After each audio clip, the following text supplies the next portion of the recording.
Nakhatrana highway પર આવેલ સંતકૃપા હોટલની પાછળ ભંગારના વાડામાં સમી સાંજે બ્લાસ્ટ થતાં 4 લોકોના ઘટના સ્થળે મૃત્યુ નિપજ્યા હતા. 2ને ગંભીર ઇજા થતાં સૌપ્રથમ નખત્રાણા અને ત્યારબાદ વધુ સારવાર માટે ભુજ ખસેડવામાં આવ્યા છે. પોલીસ વડા વિકાસ સુંડા સહિતના વરિષ્ઠ પોલીસ વિભાગના અધિકારીઓ ઘટના સ્થળે પહોંચી ગયા છે.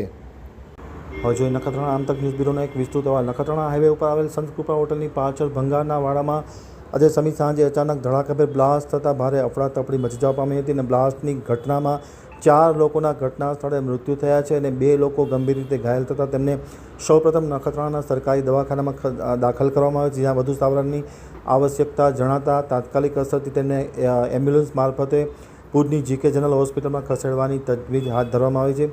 સમગ્ર ઘટનાની મળતી વિગત અનુસાર નખત્રાણા હાઈવે ઉપર સંતકૃપા હોટલ આવેલ છે, તેની પાછળ ભંગારનો વાડો છે. એમાં અચાનક આજે સમી સાંજે લગભગ 4:30 વાગ્યાના આસપાસ અચાનક ભંગારનું જે શોર્ટિંગ ચાલતું હતું અને તેમાં અચાનક બ્લાસ્ટ થતાં ત્યાં રહેલા 4 મજૂરના ઘટના સ્થળે મૃત્યુ નિપજ્યા છે. 2ને ગંભીર ઇજા થઈ છે, તેમને સારવાર માટે ખસેડવામાં આવ્યા છે.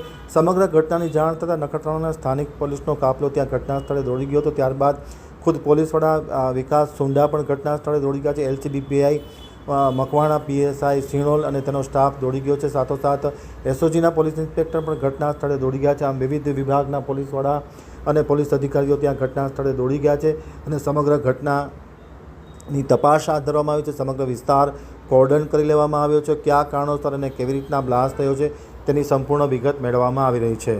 અમારા પ્રતિનિધિના અહેવાલમાં જણાવવામાં આવ્યું છે કે મૃત્યુ પામેલા પરિવારની યાદીમાં 2 સગા ભાઈઓ અને 2 માસૂમ બાળકોનો સમાવેશ થાય છે અને પરિવાર ગોઝારો બની ગયો છે. કુંભાર મામદ ઉંમર વર્ષ 30, કુંભાર નૂર મામદ ઉંમર વર્ષ 26, કુંભાર હુસૈન ઉંમર વર્ષ 3, નૂર ફાતિમા ઉંમર વર્ષ 3નો સમાવેશ થાય છે.